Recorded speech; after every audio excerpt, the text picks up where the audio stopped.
Welcome to the Right Place Show. My name is John Lemos. This show is called The Right Place. I talk about this about every time we have a show, and that's you need to get involved locally and nationally and regionally in your own community, find out what's going on. I hate to have people come up to me and say, how did this happen? It happened because nobody got involved, and you can't complain after something's done. So please get involved locally, especially locally when you have some influence. And today we have a special guest, Peter Quo, and he was just elected as the vice chair of the Republican Party in the state of California. I want to welcome you, Peter. It's great to be here, John. Thank you for showing up. I know you're a very, very busy individual. It's okay. I'd like you to tell us a little bit about yourself and maybe your background. And after that, I'd like you to explain a couple of things. One, what are some of the most important things you want to get accomplished? Absolutely. And two, how are you getting along with Jessica? Great, okay. Well, I was born in Taiwan in 1968, April 14th, so next Sunday is my birthday. Happy Looking birthday. forward to that, thank Yeah. you. And when I was 7 years old, just like most Asian parents, they would ask their kids to ask this one question: would you like to play violin or piano?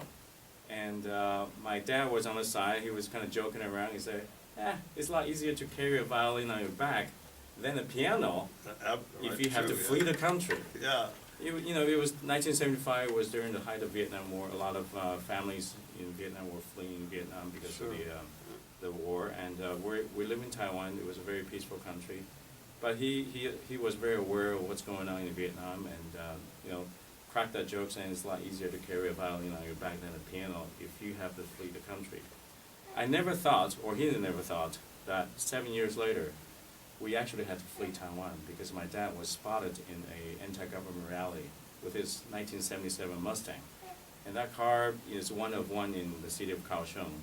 And they knew there was him that was in the anti-government rally. So basically, in 1982, they used RS and all kind of government agencies to crack down on my father's business. He was one of the most successful business person in Kaohsiung.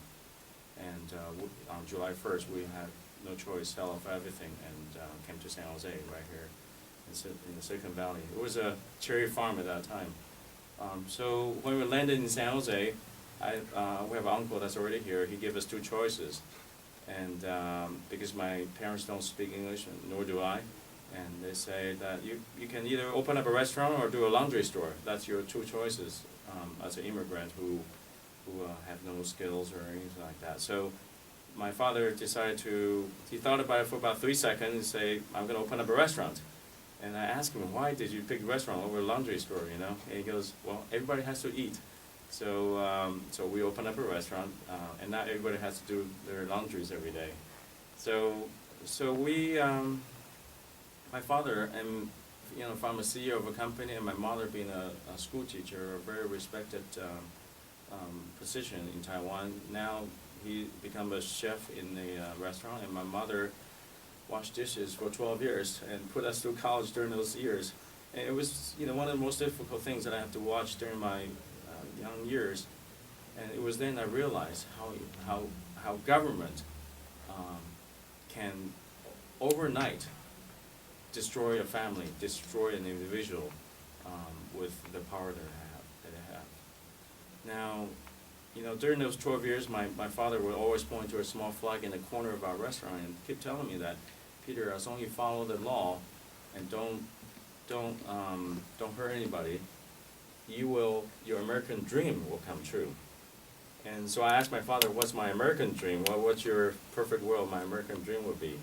And he told me very simply that, you should have an American house, drive a German car, have a Japanese camera, hopefully you have a Japanese wife too, and Italian suits, right? So I kind of took that to heart. Oh, by the way, Peter, I want you to get married at age 25, have a boy at age 28, have a daughter at age 30, and have a boy at age 32, have a daughter again at age 34. And that will be your perfect American dream that I have my wish for you. So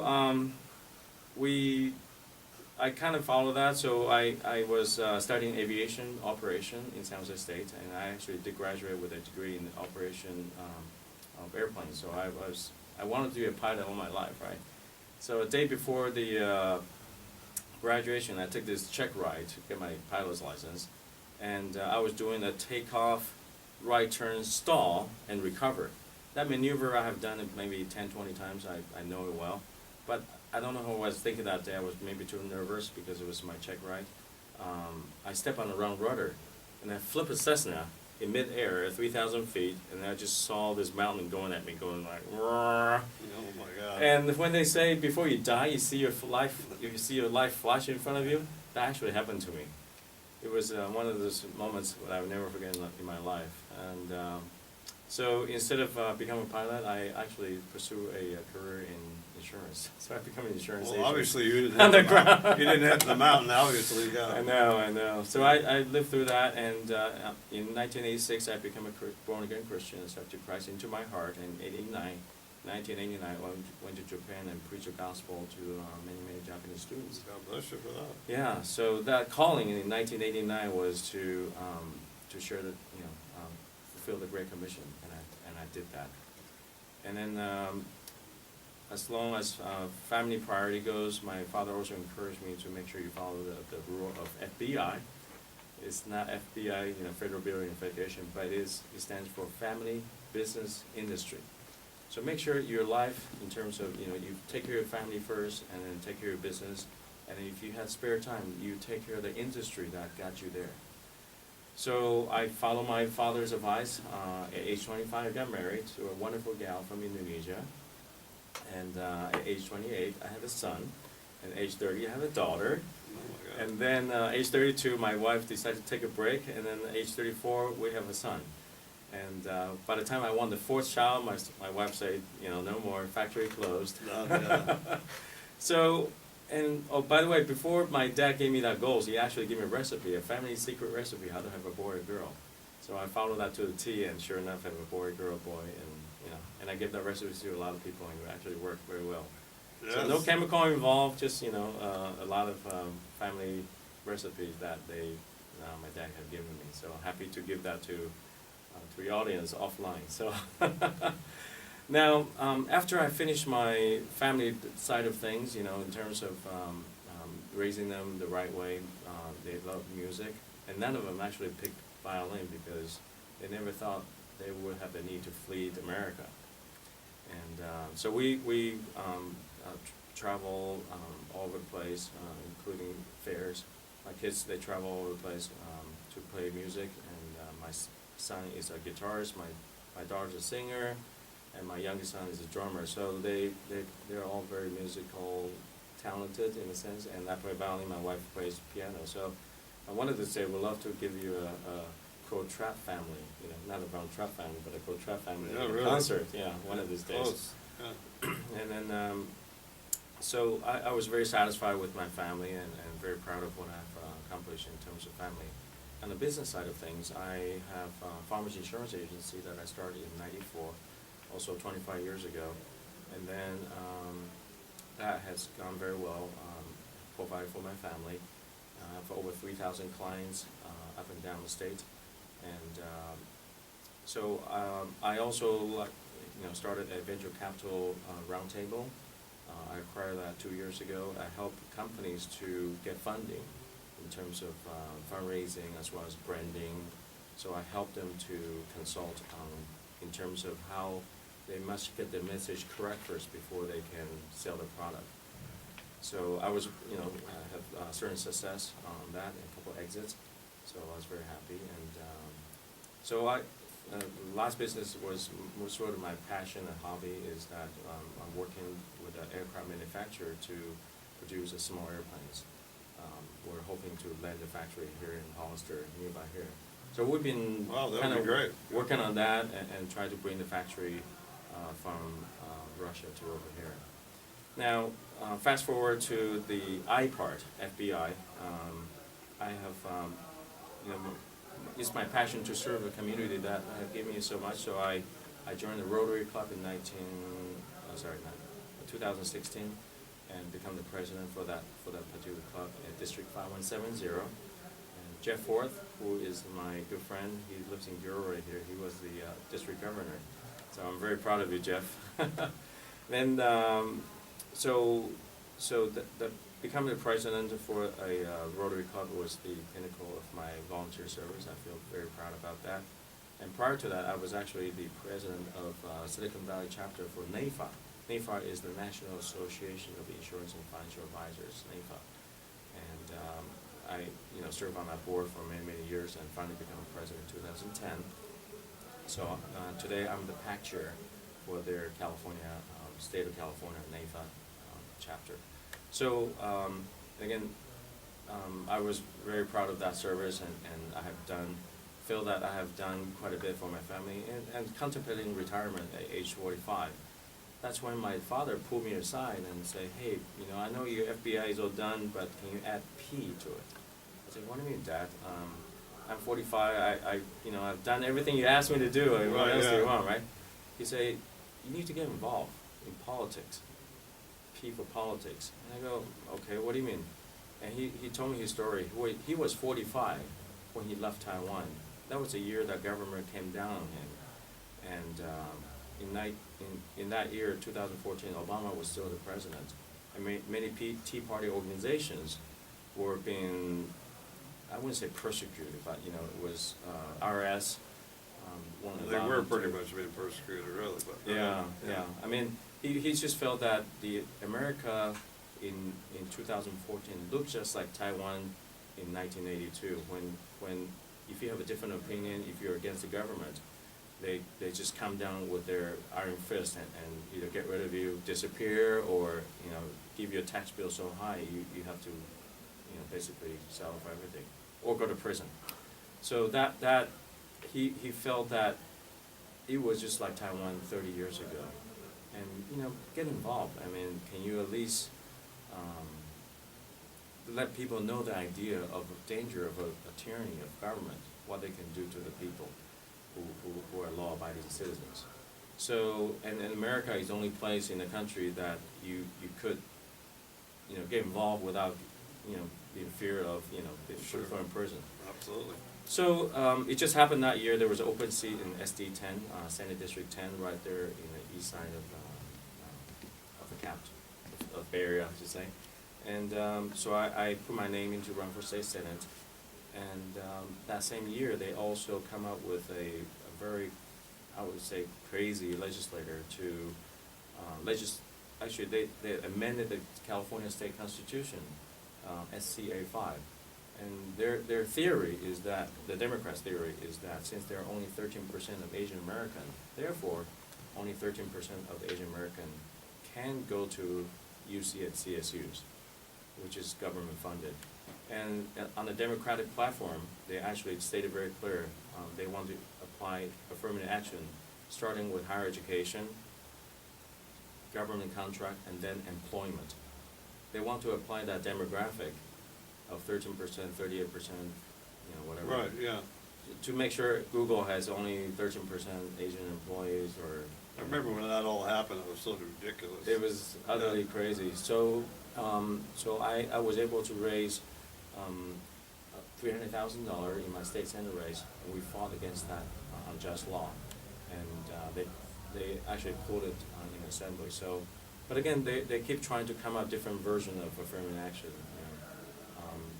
And as recent as 2 years ago, they tried to come up with which type of Asian are you? They try to make sure Asians are divided into 23 different categories. So that way they can divide us and then conquer us. Sure. So that has been their tactic. So again, we fought against it, and that Senate bill ultimately did not pass.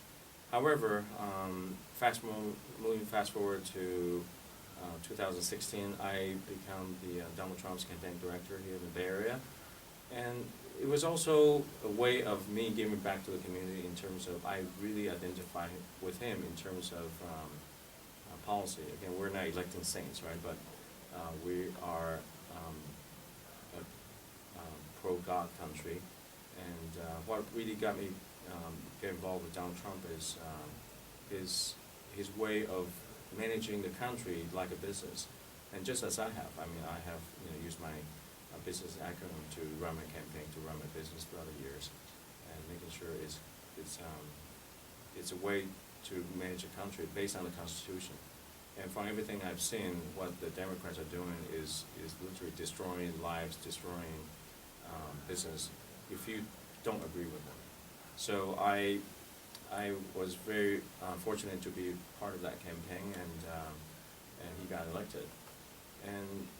And now, fast forward to 2018, again, among brothers in Christ, when I say this thing, a lot of people may not understand, was that I had a calling 30 years apart on December 18th at the San Mateo GOP Christmas party. My campaign manager, Jason Skis, gave me a tap on the shoulder and say, hey, do you think you want to run for CRP's vice chair? It's an open seat, you might want to give it a try. And I prayed about it, and in the same time, I got this calling from God. I was like, how come you waited 30 years to talk to me? Yeah, really? Why now, right? Why now, right? Yeah. And he said, just take a step forward and announce that you're gonna run for CRP's vice chair. So, without any hesitation, I did, because that calling was very, very strong, and so I took a step forward and said, yes, I'm gonna run for CRP's vice chair, without knowing too much about it. So I did, and then the rest was history. So, but that calling was not, I didn't know exactly what that was until January 22nd, 2019, this year, 3 months ago, was that when New York passed that abortion law to, and we know Kill about babies. that, to kill babies, and that's when God affirmed my calling to say, you need to be that absolutely strong pro-life voice in the party, and use that voice to attract like-minded voters. So I had my campaign signs, and the first letter was, first sentence was pro-life, second was pro-Trump, and pro-Constitution. So I took that 3 messages during the entire campaign, and I won. Now, on the side story, it was, it's still very emotional for me to talk about today, because on February 22nd, you have 2 days of campaign, right, as a vice chair. So Friday morning, when I pick up my badge to run for CRP vice chair, I was very excited. This first day of campaign, I got everything ready. I got my stickers, I got my flyers, I got my banners, everything's ready to go. And before I could even set it up, I got a call. Actually, I got a text from my brother-in-law saying, hey, Dad is not feeling too well. I was like, my dad's 82 years old, and he's very strong. He plays golf every Thursdays, and never have any major issues. And I say, what do you mean, Dad's not feeling well? And can you come home now? I said, no, there's no way I could come home. I'm in the middle of the campaign. If I don't come here today, there's no way I'm going to win. And he says, Dad, his heart rate is only 29. And I go, oh, can you just make sure you take him to the hospital? And then next text was, he's in ambulance right now on the way to the hospital. And his kidney is failing. You better come home now, because this might be the last time you're going to see him. And there I was, sitting in the middle of a board meeting. Chairman Tony Carvara from San Diego kind of looked at me and say, are you all right? Because I was not all right. My face was just pale white. And he actually texted me this one thing, family first. Family first. So I apologized to the board, and I left. I drove back to San Jose at 12:30, and saw my father for the first time in the hospital bed. He had a stroke. He couldn't talk. He was kind of unconscious, in the sense that. And then next thing I know, they wheeled him to ICUs, and the doctor said, you better don't be here, because he's very agitated, trying to pull off the pacemaker, trying to pull off all the tubes off his arm, and and he couldn't really talk, and so we're gonna make sure he's comfortable and restrain him. it was a very difficult thing for me because to see my father, being restrained on the hospital bed was it's not easy. And then You wanna take a break? it's okay. Yeah. And then Friday evening, knowing there's nothing I can do, I came back and then, some people thought, I thought you dropped out, because your dad's in the hospital. I was like, no, I'm gonna, and this whole time God kept telling me, you'll be okay, you'll be all right, just keep fighting. So I campaigned until midnight on Friday, and then Saturday morning I attended prayer breakfast and got more texts from my brother. Dad is resting. We don't know what's going on with him, but he should be okay. But he's still in ICU in critical condition. But again, God just reassure me, victory is yours. But you must do this for me. You must campaign and let everybody know what you're doing. So I on Saturday morning all day, I shake hands and kiss babies throughout the convention, and with that banner on one hand, with my violin on my left hand, I go to all the regional vice chairs meetings and explain what I'm trying to do. I just want to give back to the country that saved my family's life 36 years ago. As a legal immigrant, it took me 24 years to become a citizen of this greatest country, and I just want to give back because my family, my business, my industry was given to this country, and I'm not going to abandon it. I'm going to get involved, and I'm going to attract a lot of people to the party that is pro-life and pro-small government in low taxes. And on Sunday morning, the day of election, February 24th, I came in first, 45%, 43% for Corinne, and 13% for Charlie. And very quickly, it goes through a second round of voting. I got 57, and Corinne got 43. And that was the rest of the story. Now, I was very excited, but also unsure what my job entails. So I, of course, first thing on mind was my father. So I drove back to San Jose and ring the doorbell to ICU, walk in, and I see an empty bed in the hospital room. And the worst thoughts had just come to my mind. I'm like, I was so angry and upset and fear. All that feeling of negative feeling came to my mind because he's the father who gave me everything, told me everything, how I should be. He gave me everything. I mean, he slaved in a restaurant for 12 years. I'll never forget those. My parents, they did all that. And I come to the hospital with an empty bed.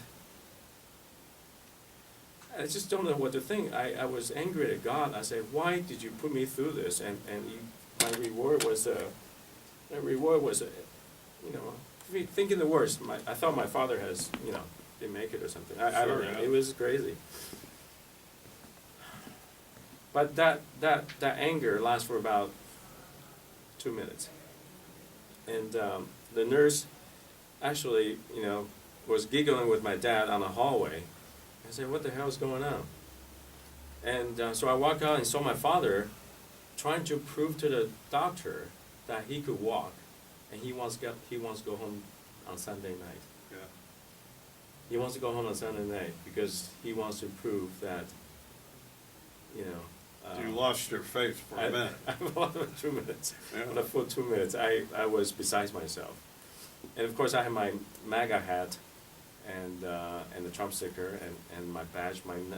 My mom had painted red because white flower meant death in Right. So my mom, when she saw that flower, she actually used a Sharpie and painted it all red. And it reminds me of this Bible verse where Matthew 14:29-31, where Peter saw Jesus was in the water, and Peter walked out because he had faith. But the moment he started doubting and was fearful, he started to sink Think, right. and asked Jesus to save him. Right. I was that Peter, because I was in doubt of what God asked me Right. to do, and He saved me. So it's so easy to lose faith. It was so easy to lose the faith, and because I was really I was so sure of that calling that wasn't gonna go away. Right, yeah. And you know, for that 2 minutes, so I really want to share that story because it was the turning Well, point that- of my life. That's a hell of a story. That's, Yeah, that's a hell of a my story. dad having a stroke was, and on top of it, he happened on a Friday where I was supposed to campaign. But you know, again, God has a plan for our lives, and I finally realized what it is, and that plan is really to share the message of love, hope, and victory.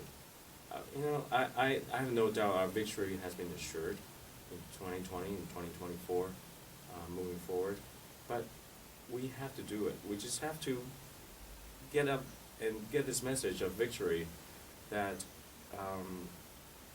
it's ours. We're not going to be afraid anymore. And that lesson, you know, in the hospital room, and how I miraculously won this election. Again, I think I spent very little money, about $5,000 altogether, to do the campaign, and you know, I'm sure it's a lot less than what my opponent spent, but it's the David versus Goliath. It's the story of David versus Goliath. It's a story of third day. You know, my father rise from certain death almost. You know, on Friday, to walking out of the hospital on Right. a Sunday with an Yeah. empty tomb, and Well- and those are some of the I can only say one thing, first of all, that's a hell of a story again. And secondly, it's been very, very discouraging to be a Republican in be a California. Republican. You know, I But people that have a commitment like yourself, it gives me a little hope here. And you seem to be passionate about what you're doing, and I'm assuming you got a plan. I do. And if you could share a little bit with us about that plan, I'd appreciate it. Of course. So again, my own story. When I became a citizen in 2006, after waiting in line for 24 years, Right. I got a certificate. I was so excited. Walk out of the Campbell Community Center after the swearing ceremony. There were two tables in front of the you know, the community center, and they're registering voters. And one is a very fancy, decked out balloons, free chocolates, everything, candies, and registering Democrats. And of course, naturally, I was attracted to the fancy table, and then I asked him, "What do you got over here for me?" And the first thing out of their mouth is saying that this is a democratic country, therefore you should register as a Democrat. Wow. And I go, okay, I know this is a republic country, because you know you have to take a citizen test, by the way, before Right. you become a citizen. I mean, so I know we're not a democratic country. We are a republican. So, but you know, I say, and we also have lots of free stuff here, welfare, food stamp, to make sure you get on, start with the right track. And I go, no, that's not what I'm looking for. I'm not looking for free stuff, because my father worked for this stuff. You know, 24 years, I waited in line legally and didn't break any laws. And so out of the two of you guys, which one has small government and lower taxes? And the Democrat lady actually pointed to the Republican Party, which had nothing except the registration forms. And they claim they have small government and low taxes. And I go, that's the party I want to join. So I registered as a Republican the day I became a citizen, and so does my wife. Then,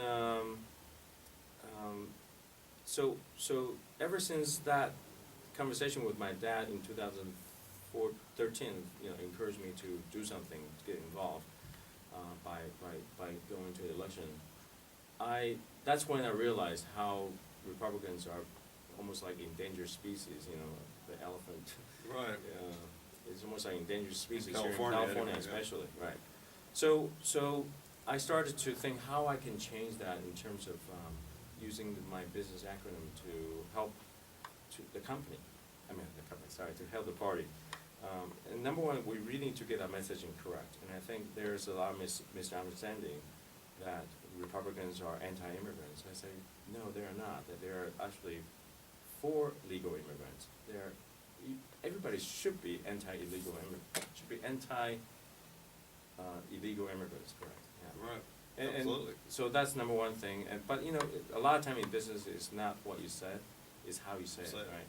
So again, the Republican Party did spend a lot of money trying to reframe the message, and I think again, it's still a WIP, or a work in progress. I think we can all give more input on how to reframe that message, so that Democrats and Independents can accept who we are.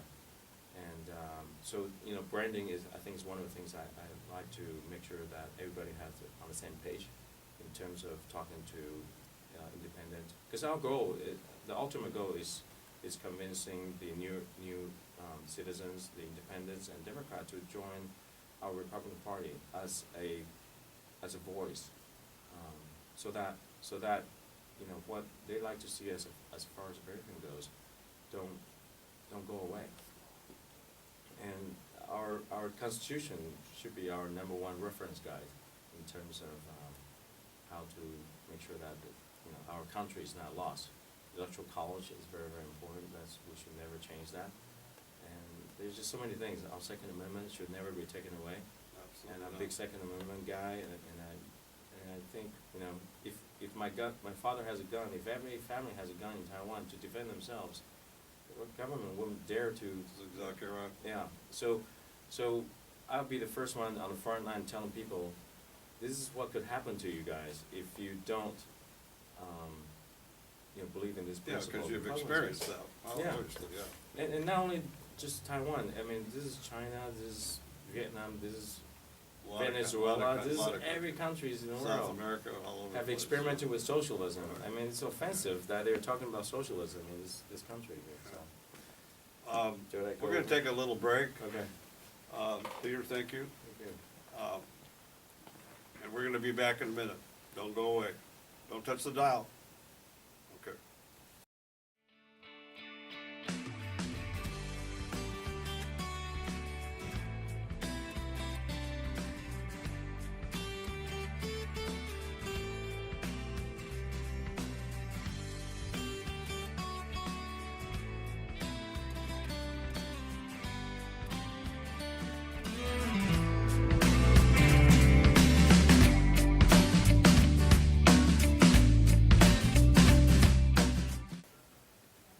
Welcome back to the right place. I'm sitting here with Peter, and he just told us a hell of a story, and I appreciate that story. Thank you. And we're going to end up the show with him telling us exactly what his project is. All right. Anyway, So, thank you. thank you, John. So so when I become the vice chair, my first job that's given to me was the voter registration. I'm the committee chairman for the voter registration portion of things. So I like acronyms, so I use Project VOTE, VOTE. And Tom Weismaner from San Mateo County actually gave me a couple words, because I have this thing in my mind, Project VOTEs. And so I have volunteer, organize, and Tom gave me this trained and energized. In what sense is that Project VOTE is about? Is that we need to have 1,000 volunteer, and we need to have 100 trainer. Sorry, VOT. So volunteer, 1,000 volunteer, 100 organizer, and 10 trainers, and 1 energizer, which is the leader of the entire chapter, if you want to call it. And why is that very important is that we need to have boots on the ground, the volunteers, the grassroots, to make sure that with one goal in mind is to register voters, legal voters. Right. And so by going to citizen swearing ceremony, flea markets, farmers market, all those things, we can really utilize and volunteer to achieve that one goal. But we also need to have organizers. We need to fight smarter. We need to absolutely fight smarter, because there are so many times, even during my campaign, I felt that I was taking a Swiss Army life to go to a gunfight. Mhm. You get killed every time. So those trainers need to really tell what the volunteer what to do in terms of how they can get things done. And of course, organizer will be the event planners, make sure things are done. So the responsibility of the trainer is a lot more. But of course, the E, being an energizer, is the one that reminds everybody that if we don't do these things, we're just one mayor away from a city going to become a sanctuary city. We're just one governor away to become a sanctuary state. We're one president away from becoming Venezuela of the next, we're becoming the next Venezuela. So Project Vote is to make sure that the energizer of each association, each local association, know the mission and know why they're doing this. Knowing the why. Knowing why you go to battle is the most important thing in my opinion. Why I'm doing this is because I want to give back to the country that saved my life. Excuse me. It's okay. The why, yeah. So I'm a junkie for Art of the War. I love that book. I mean, and I think Donald Trump studied very, very well. That's why a lot of things that he wrote on Art of the Deal actually come from Art of War. Yeah. So knowing your opponent, if you know yourself and you know your opponent, every battle he goes in, you will get 100% victory. And that victory has been ensured by my Lord and Savior, Jesus Christ, many, many years ago. And I am certain that we will win this battle moving forward as long as we put our hearts into it.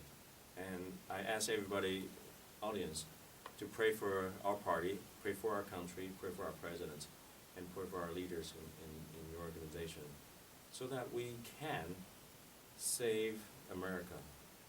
And I asked this question to Dennis D'Souza when he came to speak in Stanford.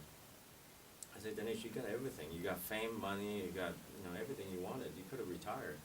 Why are you still traveling up and down the country to share your message about American history? And he goes, Peter, because America is worth saving. And that's why I'm here today, to share my story with everyone.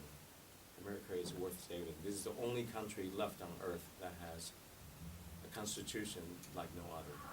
And I wish every viewing members of this program can realize this one thing: America is worth saving. If we don't do it, we'd be gone. Peter, thank you so much. Thank you so much. Great story. God bless you. Can I play this song for your audience? Absolutely. All Go right on ahead.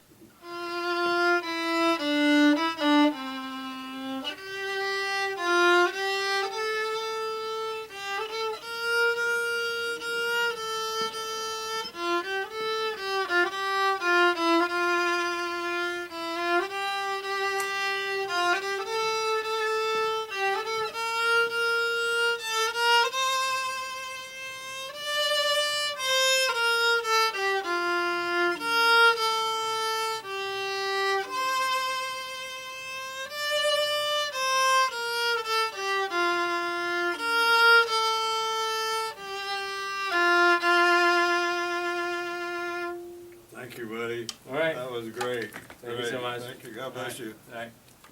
Thanks for watching. Take care of your community. Take care of your church and your family.